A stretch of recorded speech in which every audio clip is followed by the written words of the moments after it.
Life is a war. Life is a battlefield. And, you just gotta put on your armor.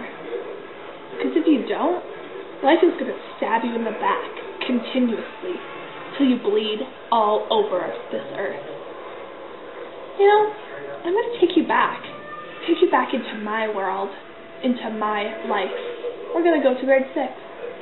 And you're gonna see deep inside me. You see, when I was in grade 6, I had a nice life. Now I'm in grade 12. My life is even better, Life is not always roses and sunshine, but in mine, it sometimes is, but it sometimes isn't. When I was in grade 6, man, I was living it. I would sing and dance. Sometimes I would even play a few hide-and-seek games. Not always like that. It's not always easy. As I could see growing up from grade 6 to grade 12, man, there's been some struggles, some trials. Sometimes I can't even wrap my mind around the things that happened. Like, I was once in a field. It was a big field. I was picking some flowers. And then I saw a hunter shoot a deer right in front of me, and I could have cried. I had a single tear streaming down my dusty face. You could see the line afterwards, and then everyone knew I was crying. Everyone knew that I had a streaming tear. Life isn't easy, and life can be hard.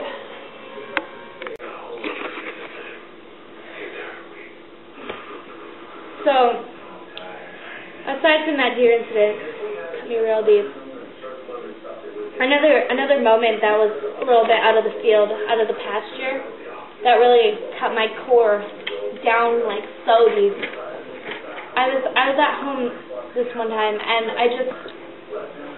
I was just really hungry, and there was some soup, and I was like, I just gotta eat the soup. I just gotta eat it. So I cooked the soup, and it was on the stove, but I guess I put too much water in the pot, and it started boiling, and it overflowed onto the stove, and just as it was overflowing, and it was catching on fire on the stove, so I grabbed this towel, and I just wiped it down, and and then the towel caught on fire, and it burned up my kitchen. I couldn't make anything, and I mean, I only know how to boil stuff, so I don't know how I got it wrong. Like macaroni, I make macaroni all the time, and I couldn't make it, and so middle school just gets me right at home. It was just such an emotional time. Like let me just tell you this story. So, I was walking down the hall. It was grade 8. I seen that boy down the hall that I really liked. He was very cute. I tried to impress him by doing one of my hair flips. But this time, it had gone one too far. I flipped my hair so much, my neck just snapped. And my whole class just started laughing because my head was to the side and it couldn't move. It was so humiliating. The emergency came and took me away. Oh, I didn't see you there. I'll tell you about a happy time in middle school now. So, grade 9, there was this boy, Jimmy was his name. We dated for 2 weeks. It was the best 2 weeks of my life. I'll never forget it. I remember the first time I laid eyes on him and our eyes met, it was just like sparks, like the ones that a big bonfire would have. And he was just so amazing. His touch was like, just made my stomach do backflips and flutter, and all these tiny butterflies would flutter around in my stomach. And whenever he would kiss me, he would take my head behind my ear ever so gently. Oh, I miss those days. Let's take a time machine and hit another blast from my past. Let me take you back to when I was 3. Life wasn't so easy back then. Everyone was digging holes and getting all dirty, while I was in the bathtub. Okay, I was so dirty that day that my mom just had to stick me in there to get clean. She put in my favorite bubble bath, and I was so excited and so happy to get in there. But this time, I would regret that decision. I was in the bathtub. I was playing, pretending I was a mermaid. And then I saw it. I saw the bright fluorescent lighting that brought me to my close death experience. I saw the fluorescent lighting. I opened my eyes like it was no tomorrow.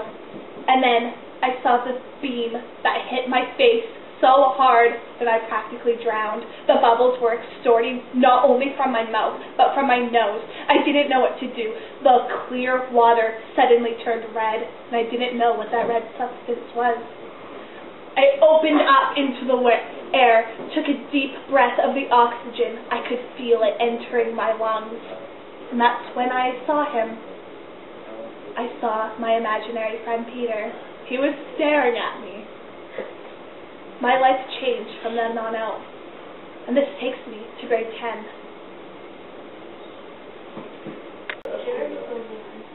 This grade is a grade I'll never forget. I wasn't always this sure of my passion. I was lost for a majority of my life after the bathtub incident. It really traumatized my soul. But then, in grade 10, the bright light, my guiding star appeared. I discovered that the whole point of my existence was music. Music has been my rock. It's been the one thing in my life that I've always been sure about. It just releases my inner passion. My creativity just flows into the keys. I don't know what I would do if I hadn't found my piano.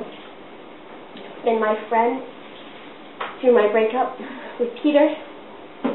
It's seen me through all the horrors of high school. And it was my comfort when my dad, the last song that I played for my dad before he went to a better place will be one of the brightest moments of my life for the rest of my existence. My dad and I, we just shared this passion for music.